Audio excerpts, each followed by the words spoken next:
Metto in votazione l'emendamento di giunta 1314 col parere favorevole del relatore. Aperta la votazione.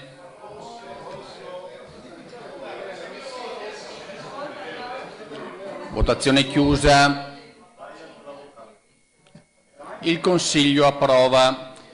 L'approvazione dell'emendamento 1314, sostitutivo dell'intero testo dell'articolo 12 del progetto di legge, ha determinato la preclusione di tutti gli emendamenti insistenti sull'articolo 12 e la sua definitiva approvazione. Dopo un'estenuante discussione durata oltre 3 mesi e più di 100 ore in aula, il Consiglio regionale ha approvato l'articolo 12 della riforma sanitaria che fissa definitivamente a 9 il numero delle ULSS del Veneto, le 7 provinciali più quelle della Pedemontana e del Veneto orientale. Quello che più mi ha lasciato perplesso è stata questa vostra posizione, questo lungo ostruzionismo che alla fine non ha giovato né all'opposizione né tantomeno alla maggioranza, perché ad oggi comunque il provvedimento è ancora fermo e ancora ci dovremo trovare nelle prossime settimane all'interno di questo Consiglio. Amarezza dalle forze di opposizione che dopo aver tenuto bloccata l'Aula per mesi con manovre ostruzionistiche hanno dovuto arrendersi al regolamento e non sono riuscite a impedire la votazione. Abbiamo dimostrato fin dall'inizio di voler attuare con un atteggiamento propositivo e responsabile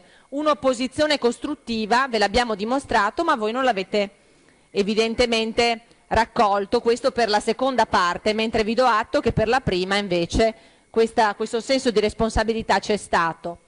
Ecco, io credo che questo sia un grande errore che dimostra però tutta la vostra fragilità. Critiche che la maggioranza rispedisce al mittente. Abbiamo sempre cercato di confrontarci e di trovare poi una sintesi, pur chiaramente come in ogni gruppo, con tante persone e anche con qualche distinguo e qualche posizione diversa. Ma noi almeno al nostro interno la sintesi l'abbiamo trovata e per questo noi vi abbiamo sempre chiesto quello di, una volta ribadite anche posizioni diverse, mettiamole ai voti e la democrazia alla fine vincerà. Ora la definitiva approvazione della riforma sanitaria già definita in tutti i suoi aspetti salienti, mancano solo alcuni articoli finali. Dalla maggioranza invitano i colleghi a non far perdere ulteriore tempo ai cittadini. Io mi auguro che, per carità, questa è una scelta vostra, potremo andare avanti per altri 3 mesi, 6 mesi, non so cosa volete fare voi di questo provvedimento. Sicuramente io ritengo il provvedimento ad oggi chiuso nella parte dei contenuti, nella parte della sostanza. Se nelle prossime settimane voi vorrete continuare con l'ostruzionismo, fatelo pure, però la responsabilità sarà solamente vostra. L'approvazione delle 9 ULSS rappresenta una vittoria, in particolare per i cittadini del Veneto orientale, territorio di confine che da sempre chiede di vedere riconosciuta la propria specificità.